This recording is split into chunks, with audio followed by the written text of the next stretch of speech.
Chers amis, soyez les bienvenus à cette série sur la nature de l'homme.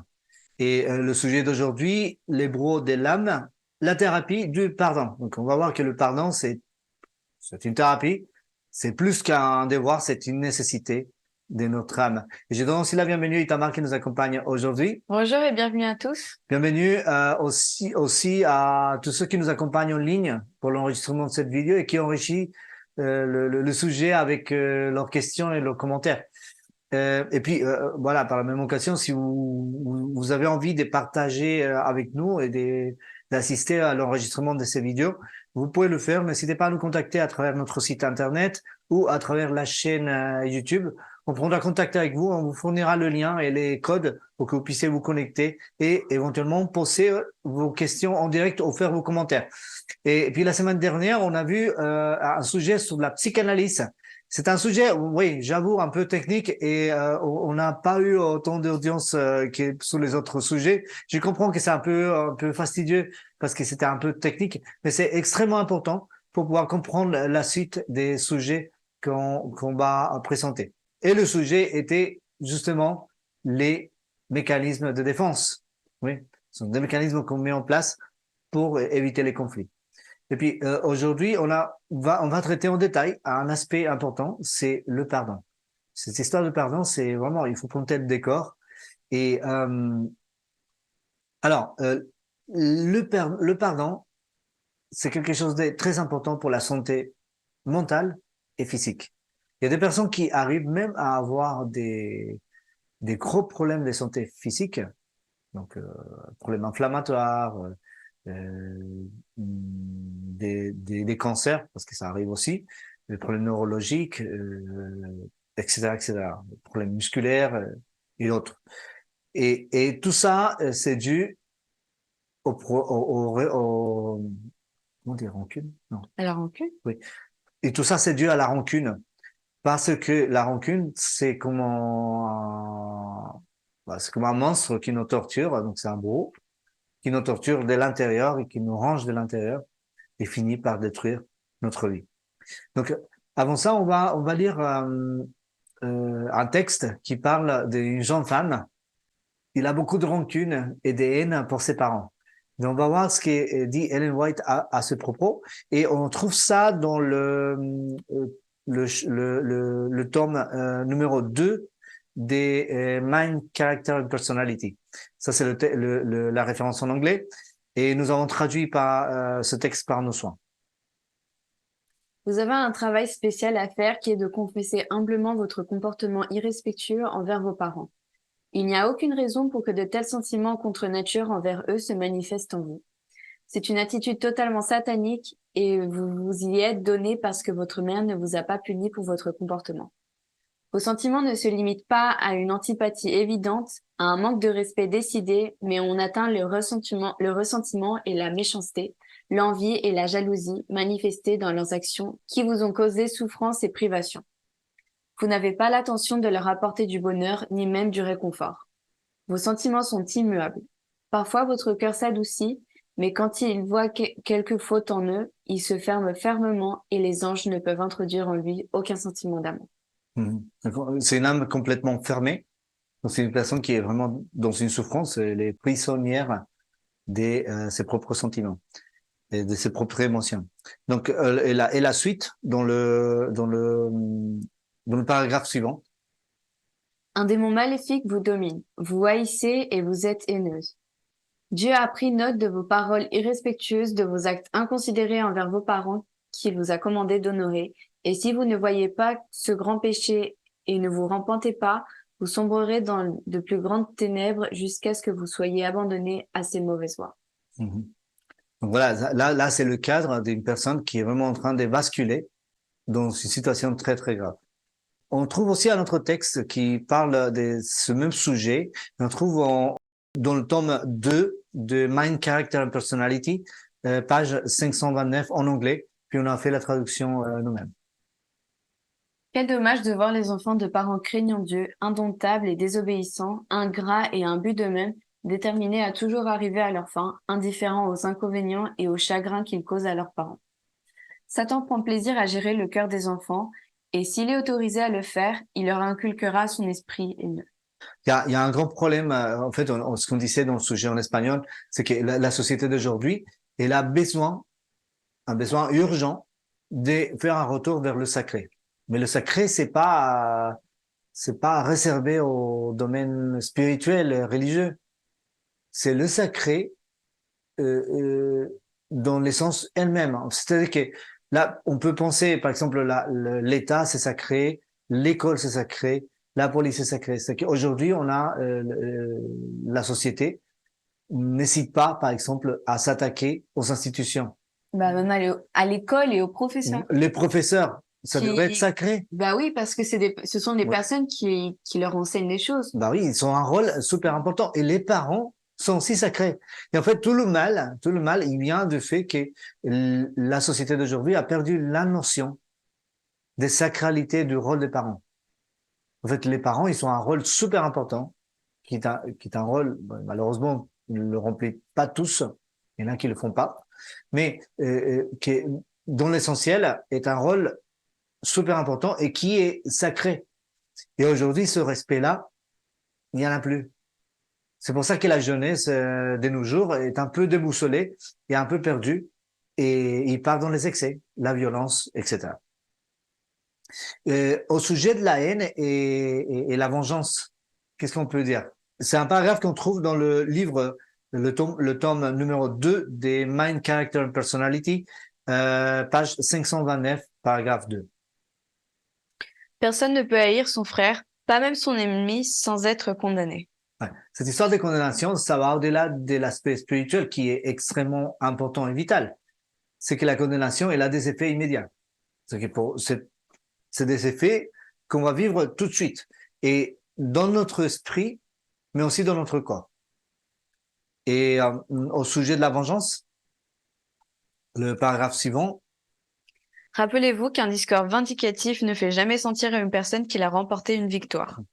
Laissez le Christ parler à travers vous. Ne perdez pas la bénédiction qui vient quand le mal n'est pas pensé. Il ne s'agit pas de ne pas dire la vérité. Le problème, c'est qu'on peut être tous tentés de dire les choses, mais d'une manière Pas très agréable. désagréable et vindicative.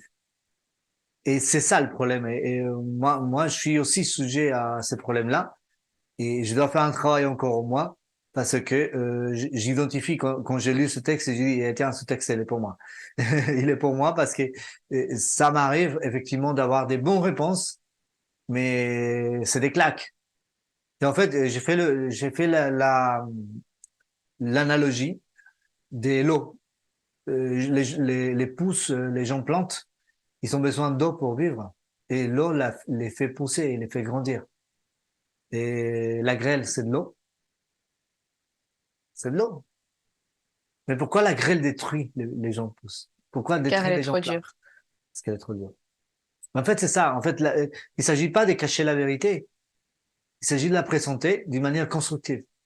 Donc, l'eau peut construire, mais l'eau, il peut détruire. La vérité mal présentée peut détruire. Et donc, là, et des fois, on le fait parce qu'on veut se venger, parce que l'autre, il m'a agacé. Il m'a agacé, là, c'est insupportable, j'en ai marre. Allez, je vais le mettre à sa place. C'est ce qu'on dit souvent. Mais en fait, cette dynamique-là, elle est destructive. Et il faut la corriger. Mais moi, je le dis ouvertement, et j'ai pas de problème à l'admettre. Là, ce texte, il est pour moi. Après, si vous, qui m'écoutez à travers la chaîne YouTube ou là en direct, vous pensez que c'est aussi pour vous, ben, je vais dire Amen, si ça peut servir. En tout cas, moi, ça me sert beaucoup. Donc, je pense que c'est important de faire cette correction. Et, euh, et dans le livre Témoignage pour l'Église, donc Testimonies for the Church, et le tome 2 et la page 605. L'orgueil, l'amour de soi, l'égoïsme, la haine, l'envie et la jalousie obscurcissaient sa perception, et la vérité qui l'aurait rendu sage jusqu'au salut a perdu le pouvoir d'attirer et de contrôler son esprit. En fait, ce sont des émotions qui finissent par nous empêcher de voir clair. En fait, c'est pour ça que des fois, on est tellement convaincu d'avoir raison et on a tellement raison tout en étant vraiment en tort parce que les choses ne se limitent pas aux simples informations. mais il faut savoir se positionner par rapport aux situations. Et l'amour de soi, l'orgueil, l'amour de soi, l'égoïsme, la haine, l'envie et la jalousie. La haine, ça fait partie des choses qui obscurcissent notre intellect. Je dis pour nous, les fondateurs de cette chaîne, et qui travaillons dans la recherche de ces sujets, on est des chercheurs de vérité. Et j'imagine que si vous vous intéressez à ces sujets, c'est que vous l'êtes aussi. Vous l'êtes aussi. Mais si vous, pour un chercheur de vérité, il ne peut pas se permettre d'être obscurci dans sa perception des choses. Et en fait, voilà la liste des choses qu'il faut bannir de notre esprit. C'est facile à dire, c'est difficile à faire, mais il faut le faire. Le paragraphe suivant nous parle de l'amour qui élimine l'amertume. C'est quoi ça? Ne laissez pas le ressentiment mûrir en méchanceté. Ne laissez pas la blessure s'infecter et éclater en mots empoisonnés qui tachent l'esprit de ceux qui les entendent. Ne laissez pas les pensées amères continuer à submerger votre esprit. Allez voir votre frère et avec humilité et sincérité, parlez-lui de la question. Mm-hmm. Ça, c'est extrêmement important. Il faut en discuter. On avait parlé dans le sujet de l'empathie. Voilà, l'empathie, ça passe par la communication. L'empathie, c'est une constructrice, génératrice des liens émotionnels, des liens sociaux. Et en fait, quand il y a une dispute, quand il y a une différence entre deux personnes, bah, il y a le lien qui est rompu. Le lien est cassé. Et bah, là, justement, l'idée, c'est de reconstruire le lien. Et en fait, voilà, c'est tout le contraire. On va se dire, au lieu d'être fâché, bah, on va en discuter. Et en discutant, bah, on peut régler le problème. Et c'est ça qui fait la différence. Le problème, c'est qu'aujourd'hui, bah, ça nous arrive souvent. Il y a parfois quelqu'un qui est agacé parce que l'autre a un comportement inacceptable. Bah, il va dire, bah, tu sais quoi, bah, je t'en parle plus, quoi. C'est bon. De toute façon, tu écoutes rien. Et c'est vrai, des fois, que l'autre, il veut pas écouter. Donc, c'est compliqué. Donc, la communication est essentielle pour pouvoir construire des liens. Mais quand la communication est interrompue par ces processus, par ces sentiments, par ces émotions, ce qui se passe, c'est que les choses s'aggravent. Et donc, pour éviter que ça s'aggrave, on doit parler. OK? Et le dernier, Tout le ciel s'intéresse à la rencontre entre celui qui a été lésé et celui qui est dans l'erreur. Le baume de l'amour élimine l'irritation causée par le mal. L'Esprit de Dieu lie un cœur à un autre, et au ciel, il y a de la musique pour l'union faite. on peut dire, oui, c'est vrai que tu m'as un peu agacé avec ton attitude, mais en réfléchissant, c'est quoi, moi, je peux te comprendre. Je peux te comprendre parce que si je voyais les choses différemment, peut-être que j'aurais pris la même attitude, mais c'est quoi, je tiens à t'expliquer.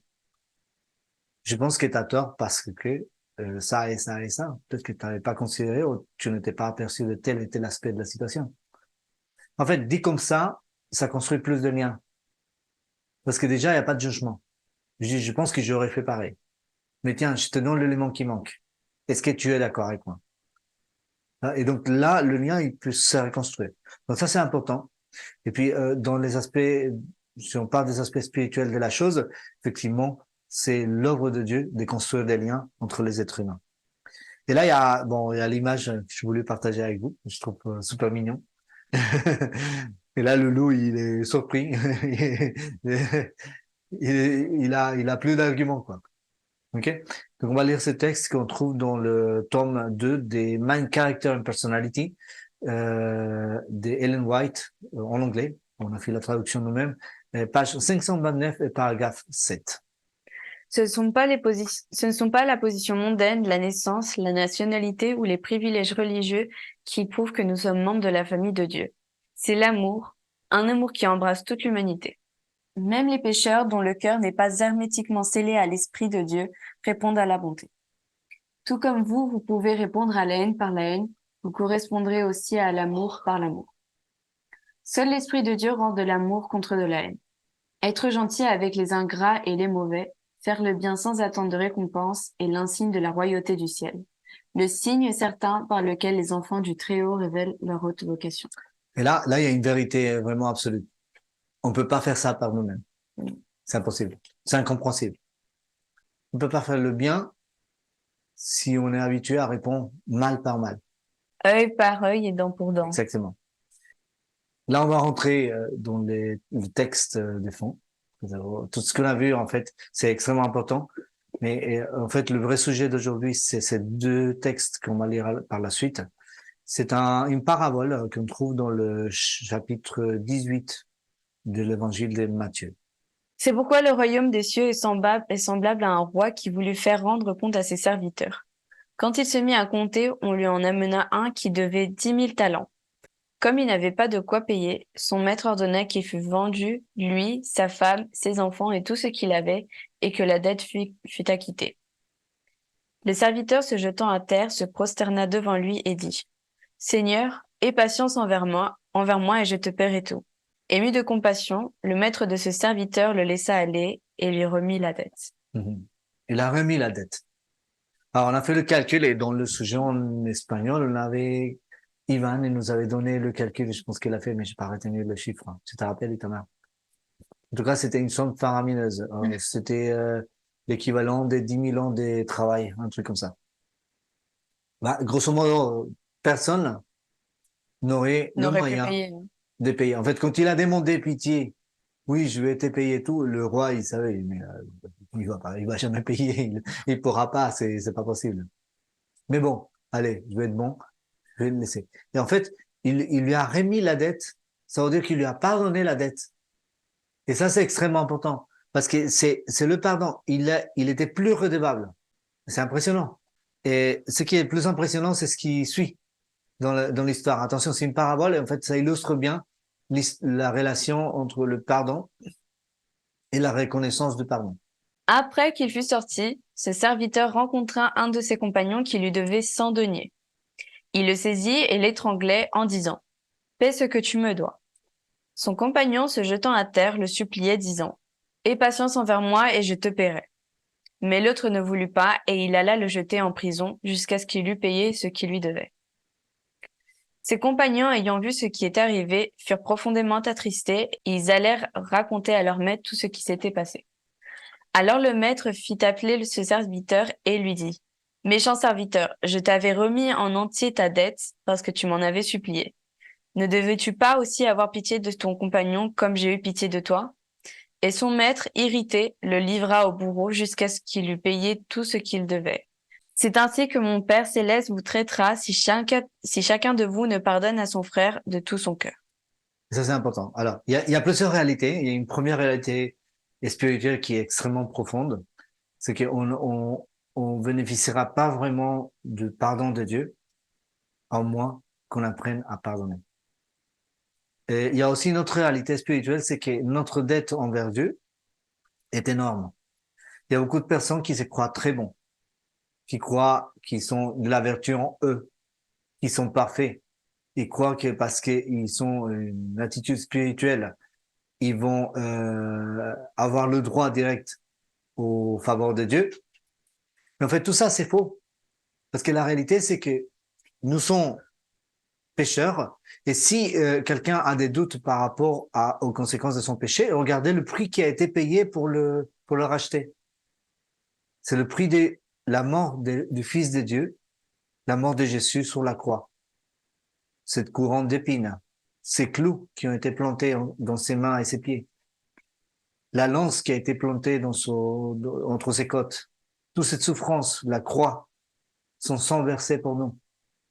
Et si quelqu'un a des doutes, le prix de la dette qui lui a été pardonnée, va regarder le prix qui a été payé.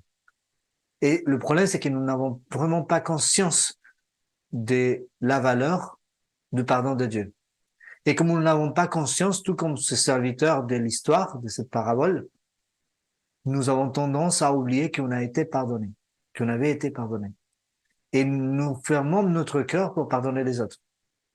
Mais dans la relation, c'est que ce serviteur, il lui devait à l'autre 100 deniers. Un denier, c'est le salaire d'une journée.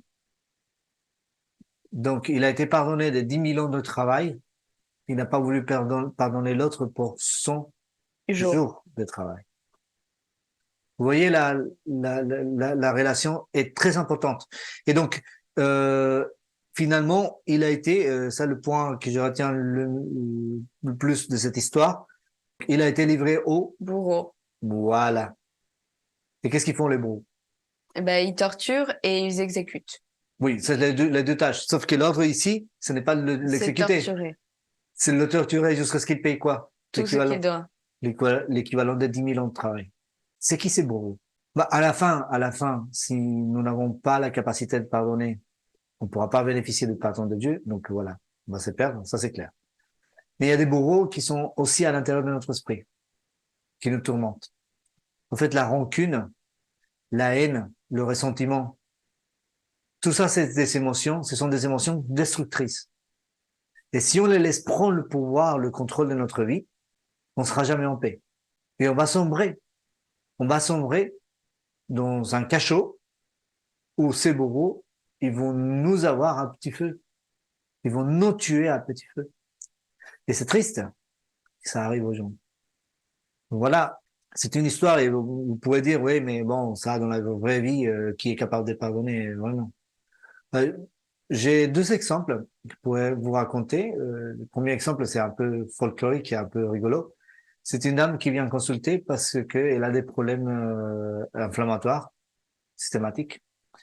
Et elle avait passé par différents traitements, la médecine traditionnelle, la médecine conventionnelle et la médecine naturelle. Et elle voulait avoir un traitement pour ses problèmes. Et bah, rien ne fonctionne. Mais puis, en faisant l'analyse psychologique de cette dame, bah, on commence à poser des questions. Oui, madame, et comment ça se passe dans votre famille? Ouais, tout va bien. Avec mon mari, les enfants, tout va bien.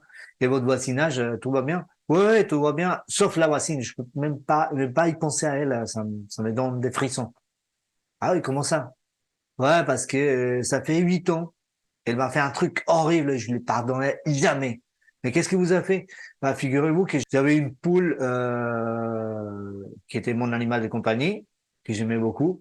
Et cette poule s'est échappée, elle est rentrée dans son jardin, et la voisine l'a tuée, l'a mangée. Non, mais Et attends, petit paragraphe. Imagine, ils font ça à Bondy. ouais. Donc du coup, et t'as dit, imagine qu'ils ont fait ça à vous. Oui, mais C'est comme s'ils prenaient oui, ton c'est vrai que bébé, c'est ils te dur. le tuaient. C'est vrai que c'est dur. Et puis bon, la voisine l'a mangée et je peux pas lui pardonner. Ça fait 8 ans et à chaque fois que je la vois, j'ai la haine. J'ai la haine, ça me fait mal au ventre. Rien que la voir, rien que d'y penser à elle. Là, vous me rappelez de ça et je me sens mal. Et voilà la raison pour laquelle elle était malade. Ça fait 8 ans qu'elle alimentait cette haine. Alors que la voisine, elle a passé à autre chose. Qui est en train de souffrir par les bourreaux. C'est la dame. Pour quelle raison? Pour le coup. Et des fois, c'est ça. Et des fois, c'est des choses beaucoup plus graves. Donc, effectivement, il y a des extrêmes où c'est beaucoup plus difficile de pardonner. Mais c'est pour ça que le texte qu'on a lu avant, il dit que l'Esprit de Dieu, il doit faire un travail en nous. Mais il y a aussi une autre histoire. C'est des gens que j'ai rencontrés, des Italiens que j'ai rencontrés en Israël, dans une formation. Et c'était un couple d'Italiens qui avait un certain âge. Je ne sais pas exactement quel âge ils avaient. Ils avaient été entre 70 et 80 ans. Et le problème n'est pas là, c'est qu'ils avaient un enfant, un petit enfant de 5, 7 ans dans ces eaux-là. Et, et l'autre était des papas-maman. Et bon, on se disait, ouais, c'est peut-être le petit-fils, etc. Non, mais c'était pas maman, papa-maman. Et il y a quelqu'un qui a osé poser la question. En fait, il a posé la question et on a découvert l'histoire. Ils nous ont raconté l'histoire. Ils nous ont dit, notre fils travaillait dans une banque, mais un jour, il a eu un cambriolage dans cette banque. Un hold-up. Et ce qui s'est passé, c'est que l'un des cambrioleurs a tiré et il a tué notre fils. Et puis cet homme, il a été capturé par la police. Et il a fini en prison. Et au bout de certain temps, c'était très dur. Nous avons prié à Dieu pour qu'il nous aide parce que c'était notre fils unique et on était déjà vus et c'était très dur, hein. Et donc, on est allé le voir, cet homme, on est allé le voir en prison. Et quand il nous a reçus, il avait un visage fermé. Il a dit quoi? Vous venez m'insulter? Vous venez me menacer? Vous venez me souhaiter le pire? Bah, sachez que le pire est déjà arrivé. J'ai tout perdu. Je suis en prison. Et ça peut pas aller pire. Ça peut pas être pire que ça. Et donc, ils se sont dit, non, mais calmez-vous, on n'est pas venu pour ça. On est venu vous apporter des gâteaux, parce que j'imagine qu'ici, vous pouvez pas avoir ces genres de choses, et quelques fruits, mais surtout, on voulait parler avec vous. Et l'homme, il a été, bah oui, déstabilisé. Et quand il a commencé à discuter avec eux, l'homme, il a dit, bah, écoutez, je sais bien que j'ai tué votre fils et que vous devez me détester. Mais pourquoi vous êtes venu? Il dit, parce que on est chrétien et on est conscient de l'amour de Dieu, on est conscient du pardon de Jésus-Christ et on ressent le besoin de vous pardonner. Quoi? Comment ça vous voulez me pardonner? Mais je tuais votre fils. Oui. Et mon fils, il était croyant. Et avec l'aide de Dieu, quand il reviendra, il va ressusciter et on va se rencontrer à nouveau. Mais vous, vous êtes en prison et on a besoin de vous pardonner. Et on est venu vous dire qu'on vous pardonne. Et l'homme, en fait, ses larmes, ils ont commencé à couler. Et il était vraiment dérouté. Et il a dit, oui, vous avez perdu votre fils, mais figurez-vous que moi aussi, j'ai perdu mon fils. Ils se sont dit, mais comment ça? Vous avez perdu votre fils? Oui. Bah, ma femme, elle m'a quitté et je suis resté avec mon fils. Et peu après, les choses se sont corsées, j'ai perdu mon travail. J'avais pas de quoi le nourrir, j'avais pas de quoi payer le loyer et je ne trouvais pas de travail et on m'a proposé de faire ce braquage et je pensais qu'avec ça, on pourrait peut-être survivre quelque temps, le temps que je trouve un autre travail. Mais les choses se sont mal passées. Je sais pas utiliser des armes et je n'ai jamais eu l'intention de tuer votre fils, mais le mal est fait. Je l'ai tué et je suis en prison et maintenant j'ai perdu aussi mon fils. Et oui, ils étaient émus de voir ce qui s'est passé avec cet homme. Et ils lui ont dit, bah écoutez, tu nous as privés d'un fils, bah tu vas nous donner ton fils, et comme ça on sera quitte. Il a dit, mais comment ça? Oui, on va l'adopter et on viendra te visiter régulièrement, mais il sera notre fils. Et en fait, ils ont adopté cet enfant et l'enfant qui était avec eux là-bas à Jérusalem pendant la formation, c'était le fils de celui qui a tué leur fils. Si c'est pas pardonné ça. Et en fait, ces gens, ils sont merveilleux. Hein. Franchement, je ne sais pas s'ils sont encore vivants, mais euh, je je trouvais que c'était merveilleux parce que en fait, ils avaient compris en fait, ils avaient compris l'histoire du pardon et ils étaient libres. Ils étaient libres parce qu'ils avaient appris à pardonner. Oui, c'est pas facile et c'est pas quelque chose qu'on peut faire par nous-mêmes, mais c'est quelque chose qu'on peut faire si on est aidé, si on est assisté par Dieu. Et Dieu, il peut nous donner ce pouvoir-là. Bon, très bien. Nous avons terminé ce sujet, mais on va pas clôturer le sujet avant d'avoir lu et traité quelques questions, réponses et commentaires qui ont été faits dans le sujet en espagnol. Et voudrait aussi partager ces impressions avec vous, nos amis francophones. Donc, Itamar va lire ces commentaires et questions. Donc, Paula qui nous disait qu'en Amérique latine, très souvent, lorsque les femmes se séparent ou enfin, il leur arrive quelque chose, bah, elles mettent dans la tête des enfants des histoires horribles sur leur père et enfin, Oui. ils montent les enfants contre leur père ou les pères montrent les enfants contre les Contre mères. l'envers, oui.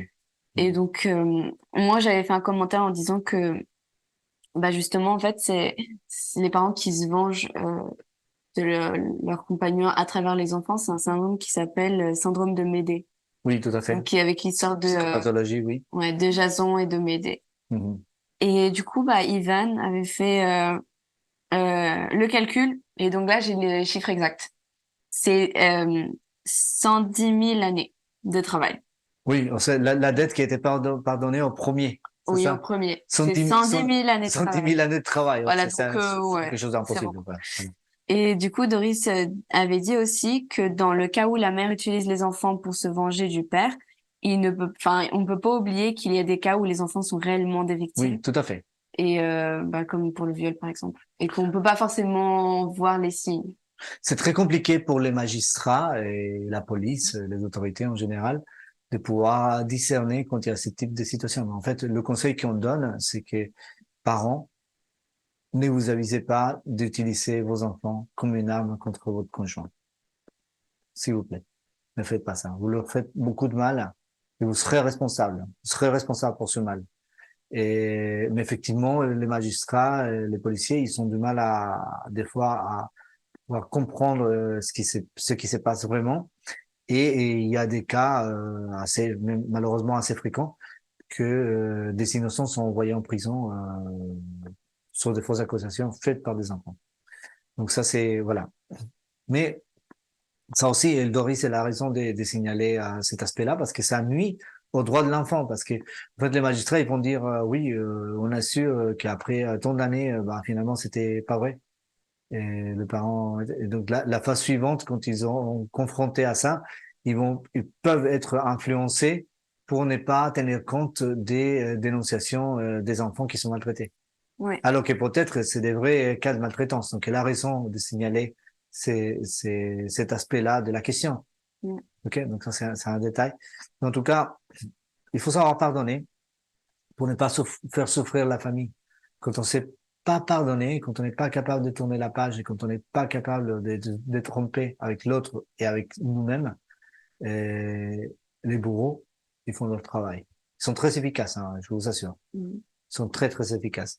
Donc là, voilà, l'objet de cette vidéo était de nous montrer que nous avons besoin de pardon. C'est pas seulement un devoir, parce que bon, d'un point de vue spirituel, religieux, on pourrait dire oui, c'est notre devoir de pardonner parce que Jésus nous pardonne.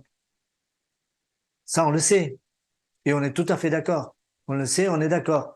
Mais ça ne suffit pas de le savoir et d'être d'accord. Au-delà de ça, les bourreaux de l'âme, ils vont faire un travail interne dans notre esprit et on va souffrir, on va faire souffrir. Donc l'idée, c'est d'être libéré dès aujourd'hui. Et ça, on peut le vivre grâce à déjà à la compréhension, donc à l'appréciation complète du pardon de Dieu, mais aussi grâce à l'influence, en fait, le travail de l'esprit de Dieu dans notre cœur. Et ça, il faut pas l'oublier, c'est extrêmement important. En tout cas, merci beaucoup pour nous avoir accompagnés. Merci Itamar pour nous accompagner dans cette vidéo. Merci à nos amis qui nous sont accompagnés pendant l'enregistrement en direct de cette vidéo et à vous qui nous suivez sur la chaîne YouTube. Merci beaucoup. Merci pour le soutien. Surtout, si vous considérez que cette vidéo elle peut être utile et peut aider d'autres personnes, n'hésitez pas à la partager sans modération. Surtout, n'hésitez pas à vous inscrire à la chaîne si vous ne l'avez pas déjà fait et donnez-nous un like sur cette vidéo. C'est une manière très efficace de soutenir notre action et nous donner un peu plus de visibilité sur YouTube. Que Dieu vous bénisse et que Dieu bénisse votre curiosité. Et je vous dis à la prochaine. Bye bye.